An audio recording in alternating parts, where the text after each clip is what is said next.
Hello बच्चों, हम 12th economics का टॉपिक कर रहे हैं डिमांड। इससे पहले हमने डिमांड, उसकी डिमांड शेड्यूल और डिमांड कर्व कर लिया। आज हम कर रहे हैं डिमांड फंक्शन और डिटर्मिनेंट्स ऑफ डिमांड, यानी कि मांग फलन या मांग के निर्धारक तत्व। इसका क्या अर्थ है बेटा कि एक व्यक्ति की या पूरी बाजार की डिमांड को यानी कि मांग को कौन कौन से तत्व निर्धारित करते हैं, किन चीजों का असर पड़ता है डिमांड पर। एक व्यक्ति या एक बाजार कितनी मात्रा में खरीदेगा, कितनी वस्तुओं की मांग करेगा, ये किस किस चीज पर, किस किस तत्व पर, कौन से फैक्टर्स पर डिपेंड करता है। तो जिस तरीके से हमारी डिमांड और डिमांड शेड्यूल दो तरह की थी, इंडिविजुअल और मार्केट यानी कि व्यक्तिगत मांग और बाजार मांग, उसी तरीके से निर्धारक तत्व भी अलग अलग हैं, व्यक्तिगत मांग फलन और बाजार मांग फलन, यानी कि इंडिविजुअल डिमांड फंक्शन और मार्केट डिमांड फंक्शन। तो इंडिविजुअल डिमांड को यानी कि एक व्यक्ति की डिमांड को कौन कौन से तत्व प्रभावित करते हैं? पीएक्स। तो डीएक्स यानी कि डिमांड ऑफ एक्स, कोई वस्तु एक्स है उसकी डिमांड को, उसकी मांग को क्या क्या प्रभावित करता है? Demand is a function of, किस किस चीज का फंक्शन है? पीएक्स। एक्स वस्तु की कीमत यानी कि प्राइस ऑफ एक्स, वस्तु की कीमत। दूसरा है PR, price of related goods यानी कि संबंधित वस्तुओं की कीमत। नेक्स्ट है वाई मतलब इनकम, आय। टी से है टेस्ट एंड प्रेफरेंसेस यानी कि एक व्यक्ति की रुचि और प्राथमिकताएं। ई एक्सपेक्टेशंस यानी कि संभावनाएं। अब हम इनको डिटेल में पढ़ेंगे। पहला है वस्तु की कीमत। तो एक व्यक्ति की मांग को, एक्स वस्तु के लिए उसकी मांग को वस्तु की कीमत प्रभावित करती है। अगर कीमतें कम हो जाएंगी तो डिमांड बढ़ जाएगी और कीमत बढ़ जाएगी तो डिमांड कम हो जाएगी। आपने देखा होगा अगर कोई व्यक्ति को कोई चीज सस्ती मिलती है तो वो अधिक मात्रा में खरीद लेता है। जैसे कि कोई भी सीजन खत्म होता है, सेल लगती है, कहीं भी सेल हो तो बहुत से लोग खरीदने पहुंच जाते हैं। तो वस्तु की कीमत, अगर वस्तु की कीमत कम होगी तो डिमांड अधिक हो जाएगी और वस्तु की कीमत अगर बढ़ गई तो हमारी मांग क्या हो जाएगी? कम हो जाएगी। नेक्स्ट है संबंधित वस्तुओं की कीमत। एक व्यक्ति की डिमांड को केवल इस एक्स वस्तु की कीमत नहीं बल्कि अन्य वस्तु की कीमतें भी प्रभावित करती हैं। इसमें दो आते हैं, प्रतिस्थापन वस्तुएं और पूरक वस्तुएं।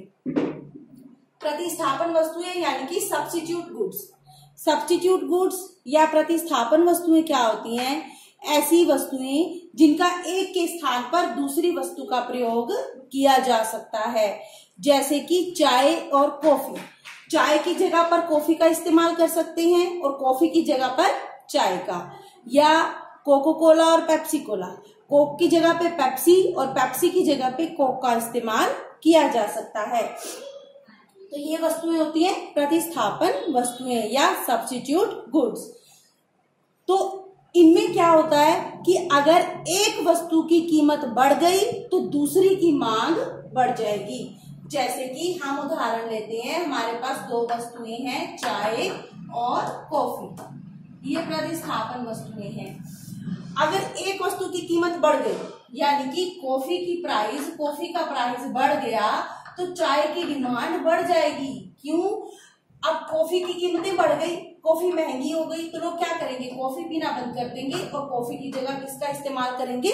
चाय का, जिससे कि चाय की मांग बढ़ जाएगी। उम्मीद है आपको समझ में आया होगा। ये सब्स्टिट्यूट गुड्स एक की जगह पर दूसरी वस्तु का इस्तेमाल करते हैं। एक गुड की जगह हम दूसरी गुड को सब्स्टिट्यूट करते हैं, जैसे कि टी एंड कॉफी। कॉफी की कीमतें बढ़ गई तो लोग कॉफी पीना बंद कर देंगे और चाय खरीदनी शुरू कर देंगे, जिससे कि चाय की मांग बढ़ जाएगी। ऐसा ही कोक और पेप्सी है। अगर कोक की कीमत बढ़ गई तो लोग कोक की जगह पेप्सी खरीदना शुरू कर देंगे, जिससे कि पेप्सी की मांग बढ़ जाएगी। नेक्स्ट है कॉम्प्लीमेंट्री गुड्स, पूरक वस्तुएं। पूरक वस्तुएं होती हैं जो वस्तुएं एक दूसरे को पूरा करती हैं। एक के बिना दूसरी वस्तु का उपयोग नहीं हो सकता, जैसे कि गाड़ी और पेट्रोल। अगर पेट्रोल नहीं है तो गाड़ी नहीं चलेगी। इंक और पेन, अगर पेन में इंक नहीं है तो पेन नहीं चलेगा। लेफ्ट शू और राइट शू, यानी कि दायां जूता और बायां जूता, दोनों में से अगर एक भी नहीं है तो एक जूता हमारे किसी काम का नहीं है। तो पूरक वस्तुओं के केस में क्या होगा, ये आप देखिए, अगर हम पूरक वस्तुओं की बात करें, ये है गाड़ी या कार और यहाँ है पेट्रोल, ये पूरक वस्तुएं हैं क्योंकि दोनों एक दूसरे के बिना नहीं चल सकती।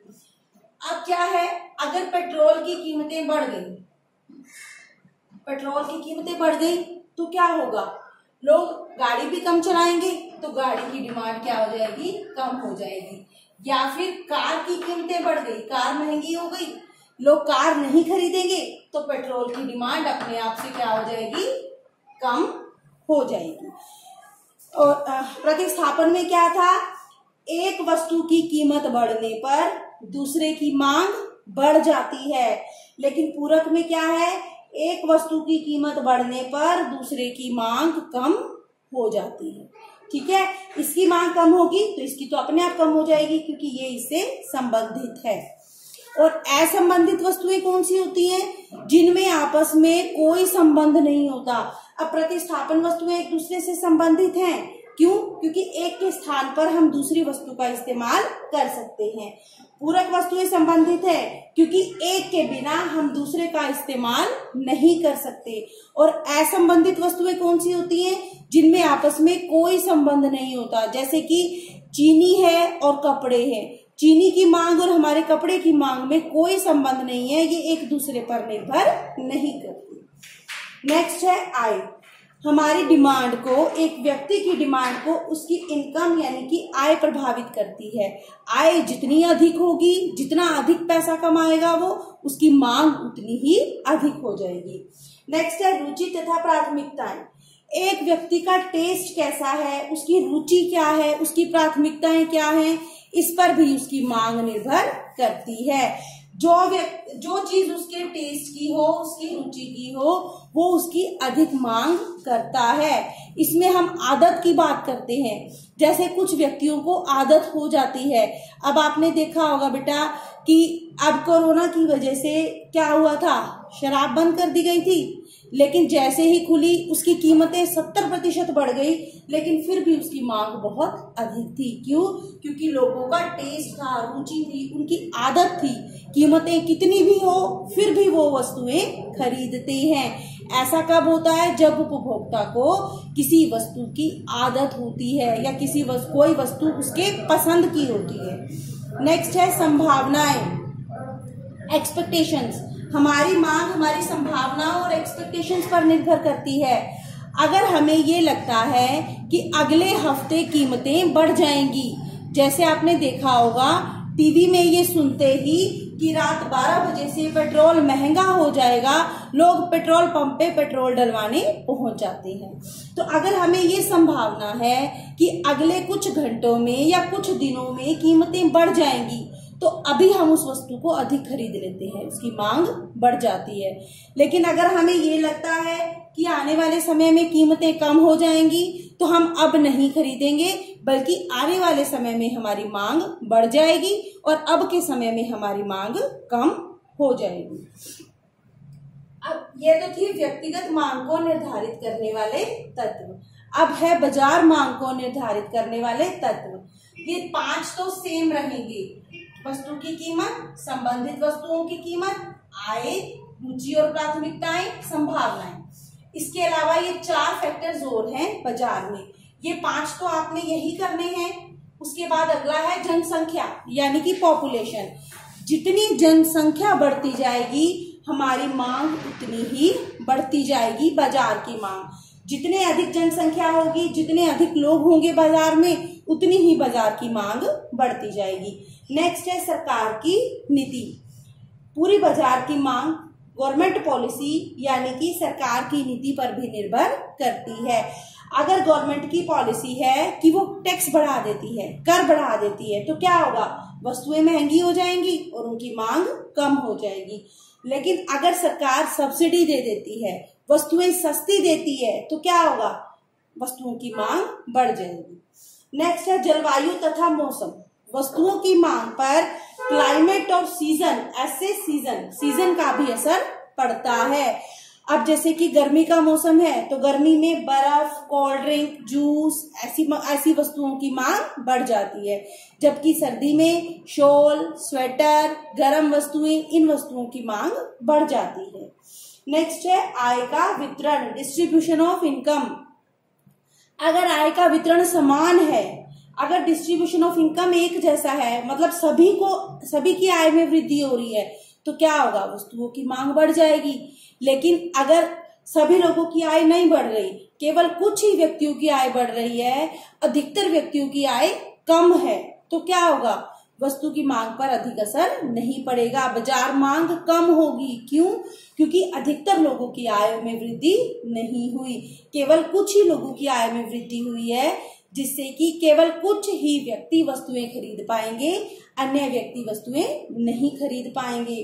तो अगर आय का वितरण समान है तो मांग बढ़ जाएगी, क्योंकि सभी व्यक्तियों की आय में वृद्धि होती है। लेकिन अगर आय का वितरण असमान है, यानी कि कुछ ही व्यक्तियों की आय में वृद्धि हुई है, तो इससे बाजार की मांग नहीं बढ़ेगी। क्यों? क्योंकि बहुत कम लोगों की आय बढ़ी है, तो बहुत कम लोग ही वस्तुएं खरीद पाएंगे। तो ये थी डिमांड फंक्शन या डिटर्मिनेंट्स ऑफ डिमांड, यानी कि हमारी मांग को प्रभावित करने वाले तत्व, व्यक्तिगत मांग को प्रभावित करने वाले तत्व और ये बाजार मांग को प्रभावित करने वाले तत्व। Thank you.